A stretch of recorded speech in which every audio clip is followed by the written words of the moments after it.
Morning from New York, I'm Chris Hayes. The Guardian newspaper reports that London police are preparing a plan for possible use of force to remove hundreds of Occupy London protesters from outside St. Paul's Cathedral. Here at home, Michael Moore spoke at Occupy Oakland last night to show solidarity with wounded protester Scott Olsen. And in New York, Occupy Wall Street protesters seem to be demonstrating better fiscal responsibility than Wall Street itself. The AP reports they have spent $50,000 and raised $450,000. Right now, I am joined by Heather McGhee, director of the Washington office of the progressive think tank Demos, and Ta-Nehisi Coates, senior editor of The Atlantic. Former New York Governor Eliot Spitzer joins us later in the hour. Heather and Ta-Nehisi, so good to have you here. If you are watching at home, Ta-Nehisi Coates is one of the best prose stylists on the entire internet, so you are doing it wrong if you are not reading Ta-Nehisi. That is my plug. I want to talk a little bit about the outrageous development that came out of Oakland this week, which I really sort of stunned me. This happened on Tuesday night. Scott Olsen, who's a 24-year-old veteran of the Iraq War, was in Frank Ogawa Plaza. He was one of about 1,000 Occupy Oakland protesters gathered in the square. He served 2 tours with the Marines in Iraq. He received 7 medals. As a civilian, he had a job helping develop security applications for U.S. defense agencies. And he was active in Veterans for Peace and Iraq Veterans Against the War, which is an activist group. And police were cracking down on the occupation in Oakland and clearing the square, and they used tear gas to clear the crowd. And in the course of the police action, first of all, let me just say the images of the tear gas were really shocking. Right. They did not look like something that happens in the United States of America. Right. But in the course of this, Olsen was critically wounded. He suffered a fractured skull, brain swelling after being hit by what witnesses said was a police projectile. Here's what happened after protesters tried to help Olsen. Marine Iraq vet on the ground, critically injured while he was lying on the ground. This is what happened.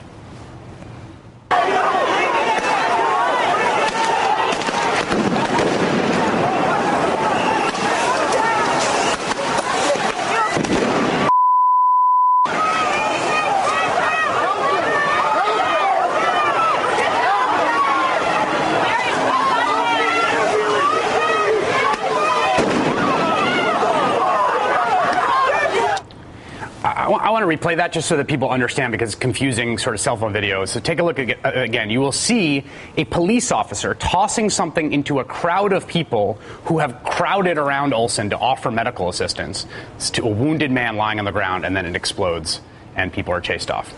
A group gathers around Scott Olsen, already fallen, and the police lob some sort of projectile into the crowd.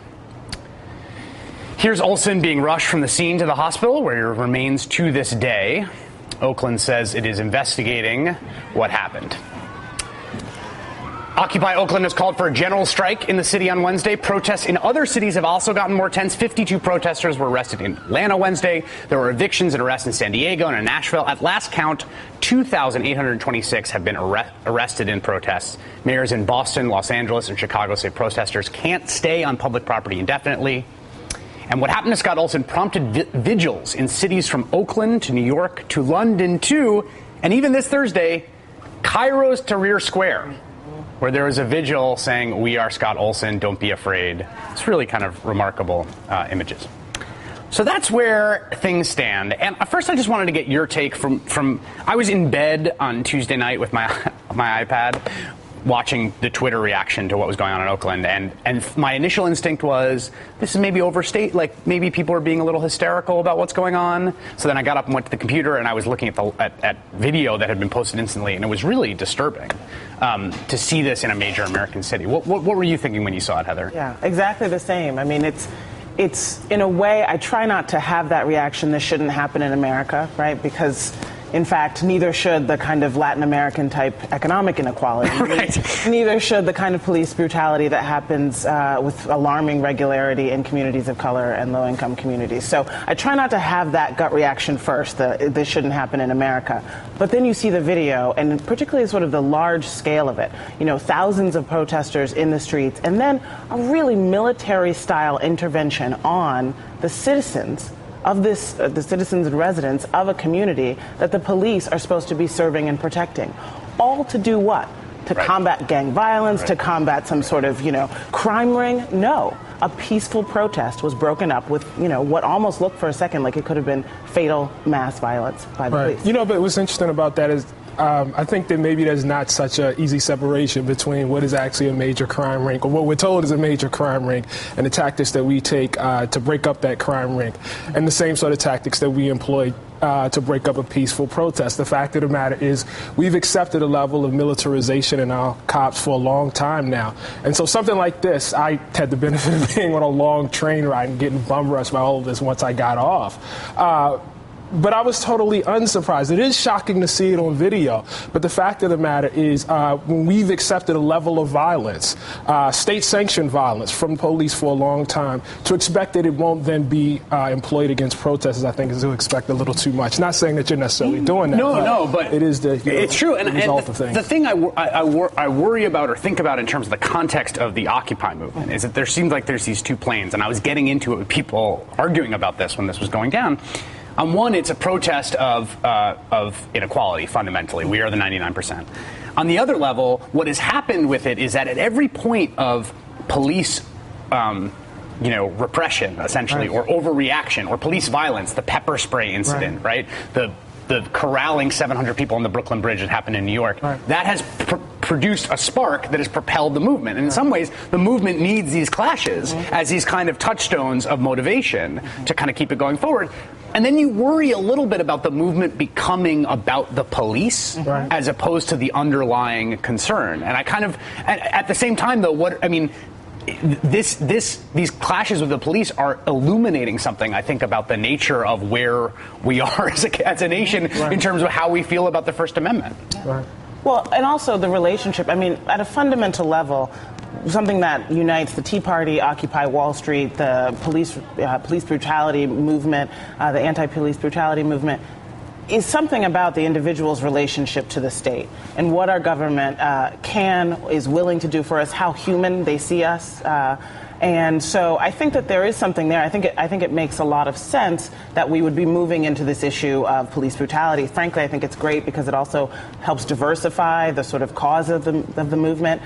For a lot of the white protesters in New York, for them to be treated that way by the police was a really eye-opening experience. It was the first time that they had felt that the police were sort of not there to protect them, but were rather criminalizing them for sort of everyday behavior, like the 800 stop and frisk that happen every year, the majority of whom are young people of color. But the problem, is that, it was just 5 months ago when the biggest issue for progressives was stopping crackdown on public sector unions, including the police, and protecting police pensions and police benefits and police as part of the 99% who are being screwed by the plutocrats. So how do we get around these politics here, right? I mean, whose side are the police on as we sort of move forward at watching this kind of very polarizing movement gets constructed? Well, I don't want to be too conspiratorial about this, but I think you actually were onto something. There is some concern that this becomes about police brutality as opposed to income inequality. But as you were sort of leading to, maybe those things aren't as separate as we think. I think, again, not to bang too hard on this, but African Americans have long known that there was some relationship between how much wealth you had and the police's attitude towards you. So these two things might be closer related than we would think. And there's something about, I think, the way that civil disobedience, when it's doing it right, provokes reactions from the status quo that shock people because it demonstrates some deep truth about the nature of the status quo, about the nature of who's defending what. And I think, and in Oakland, just to give a little update, Olson's has improved. He's now no longer in critical condition. His family flew out from Wisconsin. Mayor Gene Kwan, who's the mayor, was flying back from Washington, D.C. when this whole thing went down. And this has now become, I would think it's fair to say, a scandal in Oakland. I mean, people have all seen that video. She had to issue this press release that used the term 99% about 99 times, sort of expressing her solidarity. She had planned to speak at the General Assembly. So I think we are seeing the backlash to that kind of overreaction from the police, and it's playing out in precisely the way that we've seen before. So maybe we're all kind of getting education a little bit about what's going on with law and order in this country. My story of the week, a return to Inequalistan, is up next. My story of the week, we revisit the fictional dystopia run by Grover Norquist, previously featured on this program in a Return to Inequalistan. All right. You know the famous moment in Annie Hall where the guy behind Woody Allen is yammering on about Marshall McLuhan, and then this happens. It's the influence of television. Yeah, now, Marshall McLuhan deals with it in terms of it being a high intensity, you understand, a hot medium. What I wouldn't give for a large sock with horse manure in it. Which he uses essentially What do linear. you do when you get stuck on a movie line with a guy like this behind you? Wait a minute, why can't I It's give my maddening. opinion? This is a free country. He can give you. You have to give it so loud. I mean, aren't you ashamed to pontificate like that? And the funny part of it is, Marshall McLuhan, you don't know anything about Marshall McLuhan's work. Really? I happen to teach a class at Columbia called TV, Media, and Culture. So I think that my insights into Mr. McLuhan will have a great deal of validity. Oh, do you? Yeah. Well, that's funny because I happen to have Mr. McLuhan right here. So yeah. Just let me come over here a second. Oh, I heard what you were saying. You know nothing of my work. You mean my whole fallacy is wrong. How you ever got to teach a course in anything is totally amazing. Boy, if life were only like this. Indeed, if life were only like this. I love that scene. Well, this week, we had kind of the wonk version of exactly that scene. Because for over a month, right, Occupy Wall Street movement around the country has been growing and occupying the nation's attention with the same simple rallying cry. We are the 99%. And though there are no concrete demands or agenda, the central complaint is clear. The top 1% have managed to rig the game in their favor and capture a shocking percentage of the nation's total wealth. And then, amidst dismissals from the establishment and attacks from conservatives aimed at the woolly-headed, naive, drum-circling hippies, comes a new report from the Congressional Budget Office that says to Occupy Wall Street critics, "You know nothing of my work." CBO looked at trends in income distribution before taxes and transfers. That is, just based on what people earn before the government takes out taxes and begins cutting Social Security checks and the like. And they found something shocking. In the time period they studied, the top 1% were the only group that increased their share of the national income. The only group. You have massively expanding inequality in income, with the 1% managing to eat a larger and larger part of the national pie. And here's what's even more damning. As pre-tax inequality has increased, the government's response has been to make our tax system less progressive. In other words, at the same time the top 1% are getting more and more of the national income, we are taxing them less and less.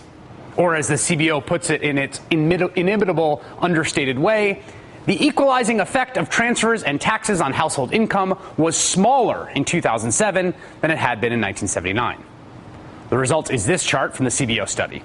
This chart shows the distribution of income growth after the government has gone in and done its redistributing. And what do we say? The shape of the graph is still radically unequal. Our tax system has taken our inequality problem and made it worse. In fact, the shape of this graph is so aggressively unequal, it almost looks like the income distribution of Inequalistan, the fictional right-wing utopia I described a few weeks back. It's a land where Grover Norquist is president, where one single heroic job creator named John Galt earns a majority of the entire country's income. And in Inequalistan, they don't have the government do any progressive taxation, no redistribution whatsoever. Instead, they have a flat tax, which means the vastly unequal distribution of income is preserved entirely in its pristine state. And lo and behold, this is more or less what the Republican primary candidates are rallying around. Newly christened frontrunner Herman Cain has unveiled his famous 999 tax plan, which would reduce the tax burden of someone earning $1 million nearly by half. Rick Perry's plan would allow millionaires to opt into a 20% flat rate, that's down from 35%, and would also be kind enough to end taxes on their estates, dividends, and capital gains. In other words, faced with growing inequality and a government that's doing less and less to rectify the situation, with thousands in the streets across the country decrying this state of affairs, the GOP response has been to advocate a set of radical tax proposals that would make the problem much, much worse. Proposals that would funnel even greater shares of the national income into the bank accounts of the 1%. In almost no other area of policy would making the problem worse count as a proposed solution. Think about a social problem like drunk driving. Imagine we were to learn that over a several-decade period, drunk driving fatalities had increased dramatically. We also learned that during the same time, the government has been passing all kinds of policies to make things worse. Repealing open container laws, lowering the drinking age to 11, and allowing kegs to be installed in gas stations. And faced with this national crisis, one major party's response is to travel the country touting its bold new vision of mandating that automakers install a full bar in every new car sold in America. If it sounds preposterous, it's because it is. Even this Republican primary field, with all its zealotry, would be dead in the water if they made such proposals. But that's because we have a shared political and social consensus that drunk driving is a problem. And it wasn't always that way. In fact, it took a long time for society to come to this understanding. Now there's no going back. Remarkably, despite the fact that rising inequality is the signature trend in the American economy over the last 3 decades, it is only now that our political culture is even discussing it. We will know Occupy Wall Street is working when even Republicans have to start talking about redistribution. The man who is Wall Street's public enemy number one long before Occupy Wall Street, Eliot Spitzer, joins us next.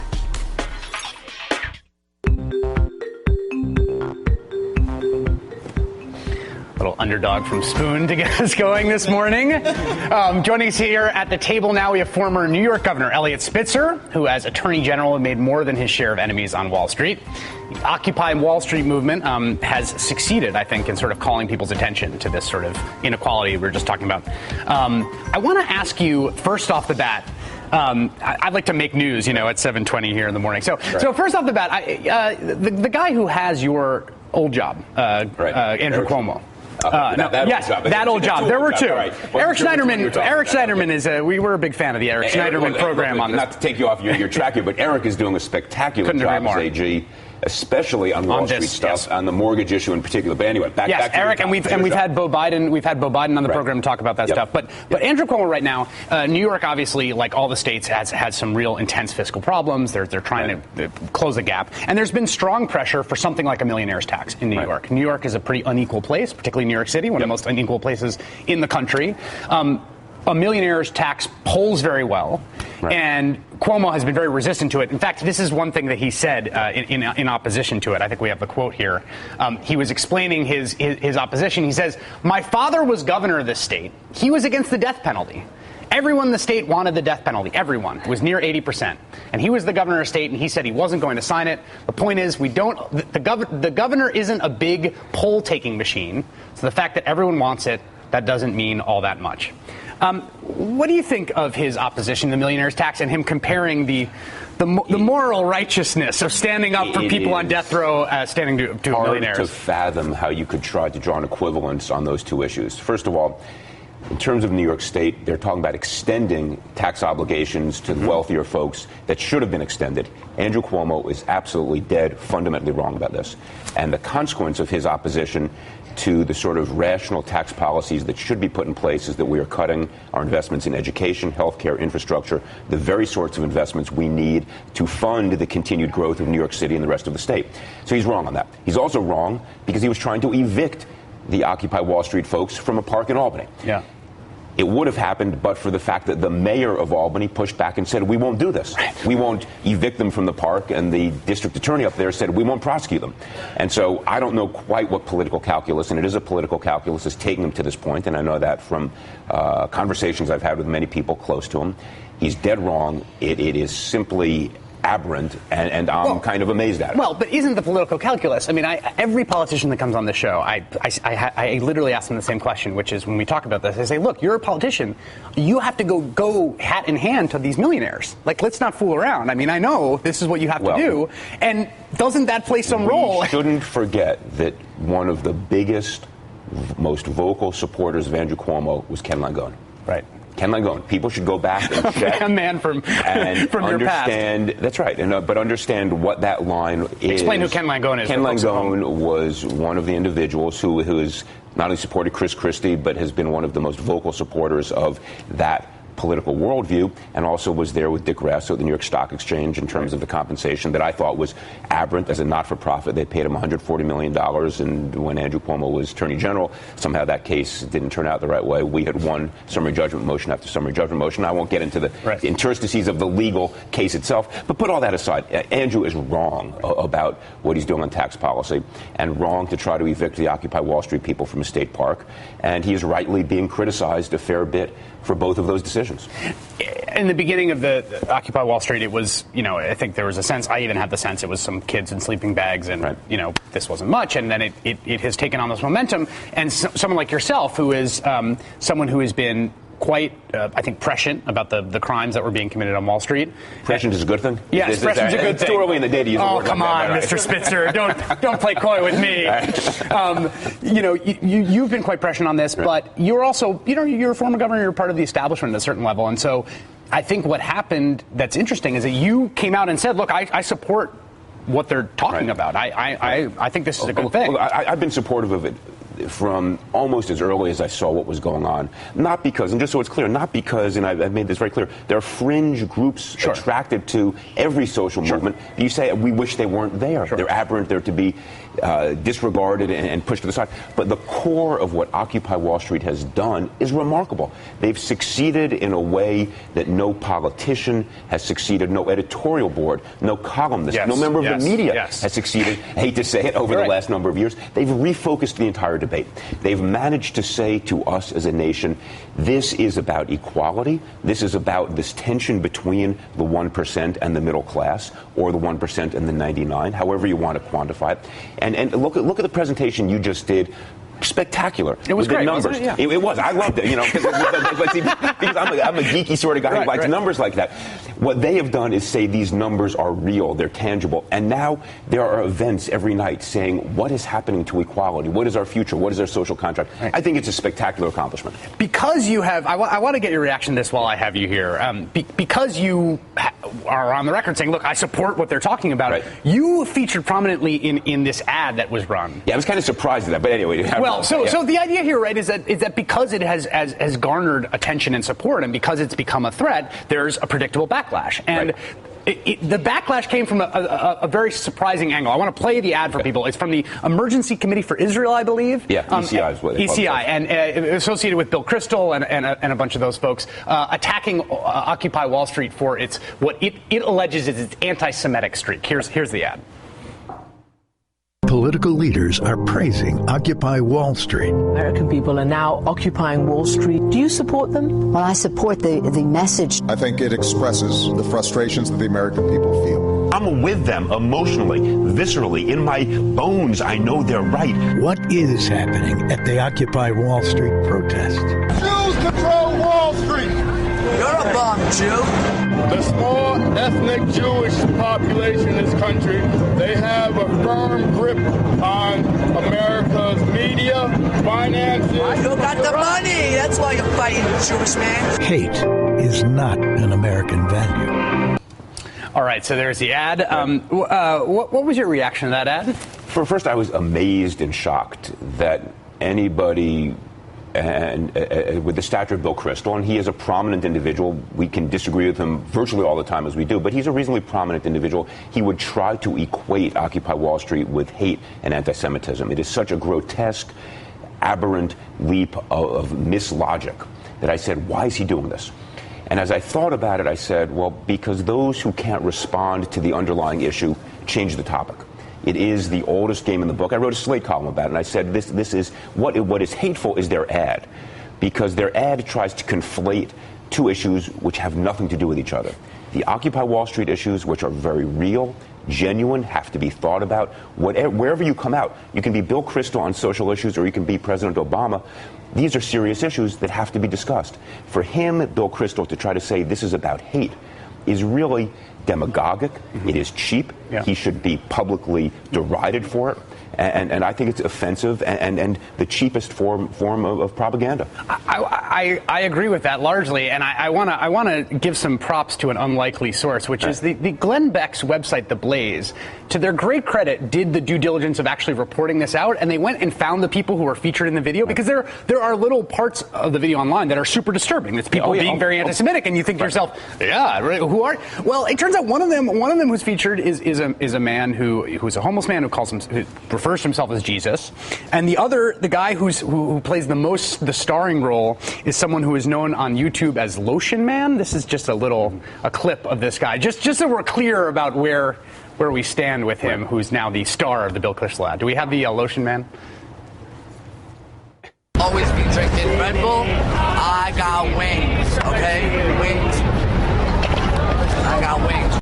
So this in the imagination of Bill Kristol on the right, this is the signpost. Let me add one other thing, because I think it's important for us not to do the same thing to the Tea Party that Bill Kristol was trying to do to Occupy Wall Street. And so, at least, I don't want to speak for anybody else, but when the Tea Party had some fringe groups around it that themselves were spewing hate, I said, look, let's not call the entire Tea Party racist or venomous. There are many, many good people who care. We may disagree with them, but just as Occupy Wall Street attracts some real fringe groups, so did the Tea Party. And I think every social movement does, and we shouldn't judge them. Yes, you can lodge an objection. I really appreciate the fair-mindedness that you're generating here, but the fact of the matter is, the Tea Party had people within their leadership who are actually saying, I won't go so far as to say racist things, but things that were definitely pretty disturbing, I would say, to many African Americans. When you have a congressman standing up before a Tea Party convention actually saying, let's bring back the poll tax, I think that's a little different. I agree, but I think even there, the better attack and the more substantive attack on the Tea Party was on the very merits of what they were trying to do. I agree with you. Okay. I mean, I'm not saying the two situations are analogous, but I think we should also recognize social movements. So, the sort of grassroots activism we're seeing here attracts crazy people. Well, particularly when you have an open square where anyone can come. And this was, of course, also used. This is an old trick, right, in the playbook, because I remember during the marches against the Iraq War, right, which proved to be the signature failure of American foreign policy in 30 or 40 years. The Bill Kristol of the world were deriding the protesters for being hippies and drum circles, but also for their connection to some Stalinist group that supported North Korea's Kim Jong-il because they had their name on the protest. Well, that wasn't the point. The point was that the Iraq War was a colossally bad idea, right? We have to make sure we don't fall into their trap. They are trying to change the topic. They want us to equate Occupy Wall Street and all of those venomous groups. We have to make sure we keep a single-minded focus on the issues Occupy Wall Street has gotten us to talk about. Just bar charts. Bar charts and numbers. Chris, I'm with you. Bar charts for the next 2 hours. We will be joined by the chairman and editor-in-chief of U.S. News and World Report, Mort Zuckerman, right after this. Your plan, by cutting the top rate to 20%, eliminating dividends, capital gains, interest income taxes, would provide a huge tax cut for wealthy people in this country. For those at the top, it is hundreds of thousands, maybe even millions of dollars for them. But I don't care about that. What I care about is them having the dollars to invest in their companies, to go out and maybe start a business because they got the confidence again that they actually get to keep more of what they work for. There's Rick Perry talking about his tax plan. Joining us at the table this morning, I want to welcome Mort Zuckerman, the chairman and editor-in-chief of the U.S. News and World Report, also publisher of New York Daily News, a paper I grew up with here in New York and read every day on my way to school. So, Mort, thank you so much for being here. I'm delighted to be here. We were just having a conversation here about inequality, and I think it's sort of the signature issue on the table right now because of Occupy Wall Street largely. And you saw Rick Perry's response to a question from John Harwood about his tax effects making inequality worse. From where you sit, do you think inequality is a problem? Well, sure, it's a problem. The problem, however, is on both sides. I think the tax code is very counterproductive to where this economy should be going, and I think we have to find some way to, shall we say, redistribute the economic benefits of this society in a better way than we're doing now. In my judgment, the best way is, in fact, to reform the tax code, to eliminate all the special privileges, all the special benefits given to a lot of groups who don't deserve it, and simplifying and lowering all the tax levels for everybody, including for the business community. That was a core part of the Simpson-Bowles Commission and the Rivlin-Domenici Commission. Everybody knows that's the right thing to do, and we should do it, and we should do it soon. We keep it revenue neutral, but it'll be the most stimulative thing we can do for the economy, and we will equal out a lot of the income. I could not agree more with you. Simplify. You can, if you do it properly, actually lower some of the marginal rates. Right. Here's the interesting thing, though. When Bowles-Simpson, not to get into the footnotes, Bowles-Simpson actually said tax capital gains and dividends the same way you tax ordinary income. What Rick Perry is saying is don't tax them at all, which is a fundamental... I'm not trying to justify No, I realize program. that. But I think this is sort of an ideological choice, and it'd be interesting to see what people thought the actual impact of what Rick Perry proposes would be, because I don't think it would actually stimulate more investment. I don't know whether it probably would stimulate some investment, but that's not the issue. The issue is not just investment, it's also demand. Well, the demand side of the economy is critical, and if you lower taxes across the board for the consumers by eliminating all these special benefits, you have the chance for the single most... You know how many hours this country spends and how much money we spend just on preparing tax? It's absolutely astounding. 8 billion hours. It's just we astounding. all agree simplification is absolutely where we need to go, and it's a demand crisis. I think that is the biggest of the debates going on right now. But I want to get back to the central issue of, because there's two sides of this inequality coin, as we were talking about. There's the fact that our tax code isn't doing a very good job of mitigating the effects of inequality. But before we even get to taxes and transfers, right, the signature fact of the American political economy in the last 30 years is the fact that the 1% has seen this massive expansion of what percentage of the national income it captures. That's right. And how do you understand that phenomenon? What is going on there? Because I think that the way that Occupy Wall Street explains it is that the game is being rigged, essentially, by those folks. I don't think the game is being rigged. I think what we've had a massive change in technology. Okay, that technology has made it possible for us to lose. This is bad news. 6 to 7 million blue-collar jobs in the first couple of decades of this century. I mean, this is really an enormously important thing. Since this administration has come into power, we have not created a single full-time employment job. We've lost millions and millions of jobs overseas. The second thing is the technology just has changed the way we do things. And so the people who understand and master the technology are going to end up doing better than the others. So I think you can, and often people do blame globalization, technological change, the information age. Two important points to layer on to that, and I was actually proud that the CBO report did this.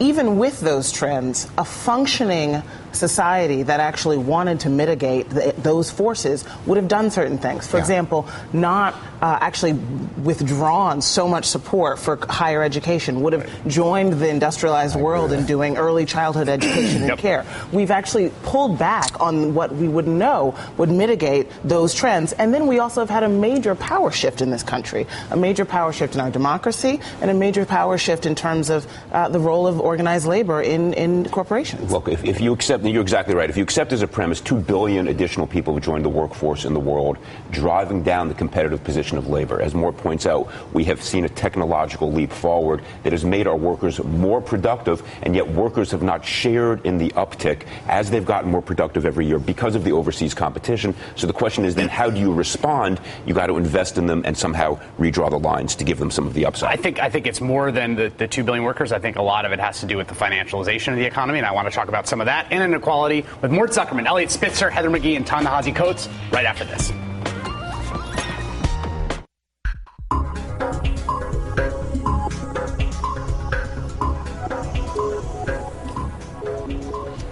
We are back here up with Chris Hayes on an early Saturday morning. That's a Modest Mouse special request of Mort Zuckerman, who is a big fan of Modest Mouse. He's like, I want the later work, so we put in Float On for him. I want to show, we're talking about inequality and its sources and how we deal with it, and I want to show this set of graphs that come from Dan Ariely and Mike Norton, who are behavioral economists. And they did this fascinating experiment where they basically said to people, I want you to tell us what you think the distribution of income is in this country. And then I want you to tell us what you think it should be. And here's what they found. People, this is what people estimate that the distribution is between the bottom 80 and the top 20, right? With the top 20 getting over 50%. This is what they would like to see. This is their sort of, so this is their ideal. It's a far, far more equal society than what they estimate. And what the reality is that it's far less equal than even people realize, right? So people have a conception of the distribution of gains in this country that does not even fully integrate how unequal the society is. And even from that idealized model, they still want something more equal. And yet we do not see the system respond to that desire. We were just talking during the break about the dysfunctionality of the system. Do you think there's a theory of the dysfunctionality of the political process advocated by people of my ideological ilk and also the folks on Occupy Wall Street, which has to do with the influence of big money, which essentially subverts any kind of populist message about taxing millionaires or financial transaction tax? Do you think that's part of the dysfunction in the system? I think it is part of it. But look, I'll give you another part of it, okay, which is the ability of governors in every state to shall we say, draw the congressional lines for each congressional district as to maximize which ones go to the party that they belong to. And then you have a situation where the extremists on both parties can say, we're going to primary you if you don't stand in the most ideological place in the party. So there are all kinds of reasons why this goes. But to my mind, anyhow, the only way our system has ever worked in an effective way, as I say, we've said this before, is through presidential leadership, and that is something which has not worked. And until we get that working, we're going to be in the worst kind of position, in my judgment. But how does presidential leadership address a filibuster threat? Like, I mean, what's the causal mechanism? I'm going to give you an example. In 1983, Tip O'Neill, the Speaker of the House, and Ronald Reagan, the President of the United States, worked out a solution to Social Security. They did it privately. They did it quietly. They had mutual trust between them. Okay, they had one guy basically going back and forth between them, and they did the Social Security, by the way, which we have adjusted 40 times since it was originally passed in 1940. So it can be done with the right kind of leadership. And I'm going to give you an example. Let me just say. So why don't we talk about John Boehner and that? Let me get to because it's the president who leads this country. I'm sorry to say that, but that is the way it works. Now, this president... You pointed out two people just now. The president did not meet with Mitch McConnell, the leader of the Senate, for the first 18 months of his presidency. That was a front-page story in the New York Times. Now, unless you develop those kinds of personal relationships, you can't be an effective leader. But to recast, to go back and look at the moment that happened in which Barack Obama clearly wanted to have a Ronald Reagan, Tip O'Neill moment. I mean, he said it. In fact, his advisors were running to the press to say, and he walked to John Boehner and he said, here's a $4 trillion plan. Let's go big on this.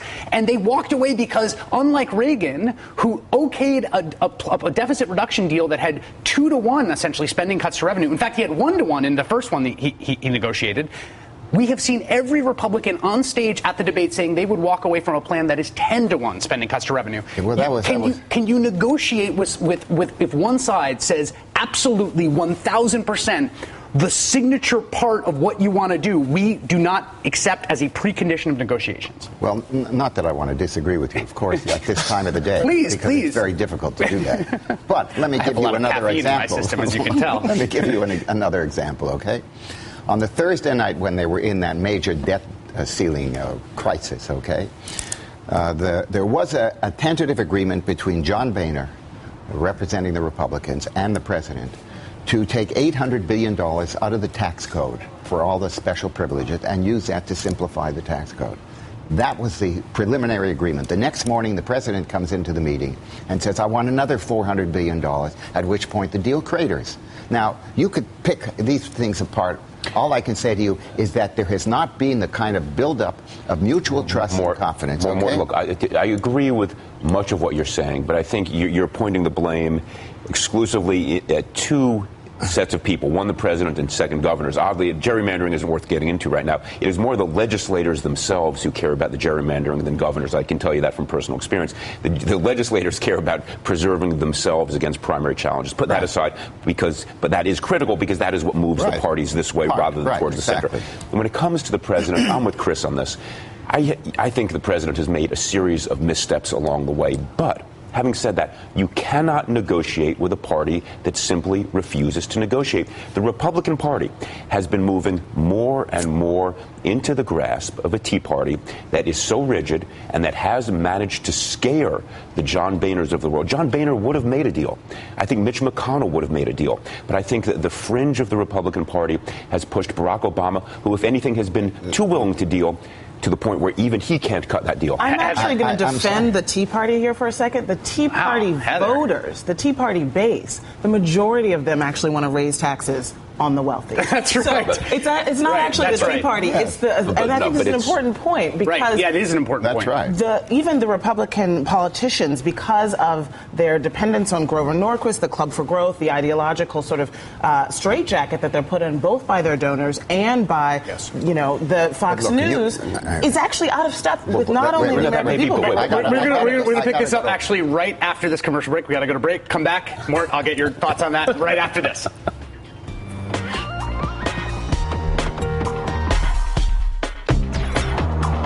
Cut off Mort Zuckerman mid-sentence to go to break, so I want to allow you to get your word in. I'm used to being cut off in mid-sentence. I somehow doubt that, Mort, actually. I doubt that. Most people get me earlier in the sentence.